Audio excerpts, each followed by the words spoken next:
travel day then, the longest day of the Giro in Puglia. An opportunity for the fast men, the first probably guaranteed bunch sprint of the Giro. And a day for Pedersen to prove that he can win on all terrains. Primož Roglič just looking to get through the day in one piece. The race rolling out of the beautiful town of Alberobello, and the flag dropping on the outskirts, and immediately one rider attacked. It was Francisco Munoz, the 23-year-old Spanish rider from Forti Visit Malta.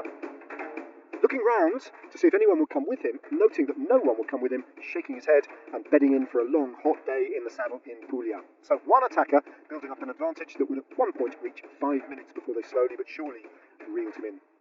The first difficulty of the day was the only categorised climb of the day. At Putignano, a catfall climb, Munoz went over with a 4-minute advantage over the bunch, from which then Sylvain Monique attacked, which provoked the blue jersey Lorenzo Fortunato to follow him. Monique went over in second place for 2 points, Fortunato in third for 1 single point.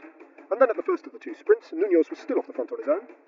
And behind there were minor placings up for grabs. Jensen Plowright of Alpes de Koenig defending Caden Grove's position, followed over the line by Olav Kooij and Pedersen, all scoring points in the Maglia. Munoz still flying off the front.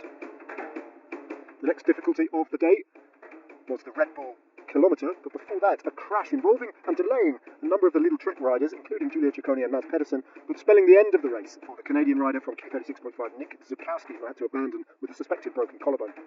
At the Red Bull kilometre then, Munoz through on his own with a 3-minute advantage, and then a battle for bonus seconds behind, going the way of Isaac Del Toro ahead of Primož Roglič, who picked up 2 bonus seconds. Briefly, Bahrain Victorious then tried to split the bunch, which they succeeded in doing temporarily in the strong cross-tail winds that prevailed throughout the day of racing, but it did all come back together again. Here's Melissa Bike and Lidl Trek restoring control on the front of the bunch, as they then approached the final intermediate sprint of the day. Before that, though, they swept up Francisco Munoz, who only made it to 56.5 kilometres before he, eventually the solo attacker, was reeled in by a peloton beginning to motor. And then at the second intermediate sprint, it was a battle between Olav Kooij and Pedersen.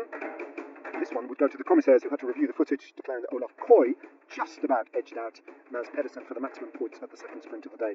Then onto the finishing circuit, and disaster for Søren Kragh Andersen and Lidl Trek, as Pedersen suddenly found himself with 22 kilometres to go right off the back and having to be involved in a furious chase to get back into contention.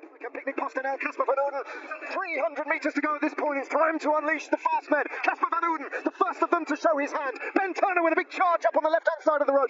Pedersen looking for space on the right by the barriers. Paul Maglia in the mix. Kooij on the other side of the road. Van Uden, it's going to be Pedersen with the charge. Van Uden takes it for Picnic Postenel, a first ever Grand Tour victory for the Dutchman.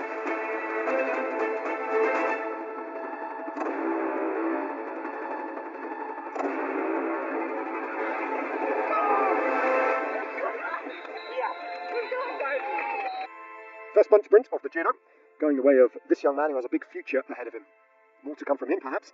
The first 3 places, all going the way of the Netherlands. Pedersen settling for 4th place on the stage, but still in the Maglia Rosa, albeit with a slightly diminished lead over Primož Roglič, down to 7 seconds. He still leads the Maglia Ciclamino, but on the evidence of what we've seen today, Olav Kooij has become a real threat for Pedersen in that classification. Lorenzo Fortunato's lead in the King of the Mountains has shrunk by 1 point to Sylvain Monique, and Matthias Vacek continues in the white jersey, although Isaac Del Toro has moved up into second